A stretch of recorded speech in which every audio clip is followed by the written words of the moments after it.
कालच्या व्हिडिओमध्ये मी तुम्हाला सांगितलंच होतं 2-4 कार्यक्रम एकाच दिवशी आहे. तर आता हळद दळण्यासाठी आम्ही डेकोरेशन करत होतो. मी खूप खूप दमले होते, कारण की मी दिवसभर उन्हामध्ये हरभरा काढला होता. त्यानंतर मी एवढा प्रवास करून इकडं आली.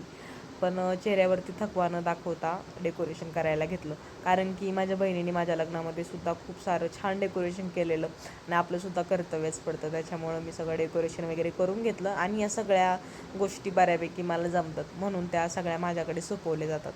त्यानंतर मी सगळ्या बायका जेवायला बसल्या होत्या. मी विचार करत असताना एवढ्या सगळे लोक कशी काय जेवायला बसले आहेत. तर आमच्याकडे जावळ असलं ना, चिकन आणलं जातं आणि देवाला कोंबडा दिला जातो.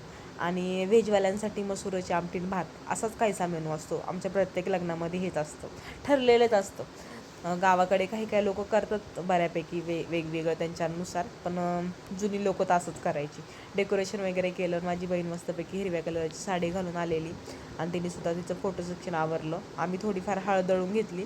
मी आमच्या मोठ्या ताईंची साडी घातली होती. छान वाटत होती, मला सगळ्यांनी म्हणलेलं, पण खूप सारं टॅनिंग झालेलं उन्हामुळं, त्याच्यामुळं इग्नोर करा. त्यानंतरने आम्ही सगळं आवरलं आणि सगळ्या बायकांना देण्यासाठी पप्पांनी आईस्क्रीमसुद्धा आणली होती. आम्ही ती वाटली.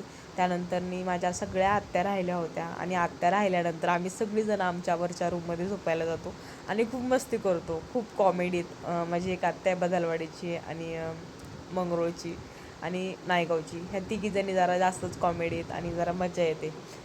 त्यानंतर मी चिकन वगैरे खूप सारं उरलं होतं. दुसऱ्या दिवशी चतुर्थी होती. या आईंचा व्हिडिओ तुम्ही पाहिलाच असेल माझ्या व्हिडिओमध्ये. आणि मेन तर बहिणीच्या मुलीला बिघडवण्यामागे सगळ्यात मोठा सूत्रधार मावशीच असते. तसंच काहीसं मी आहे.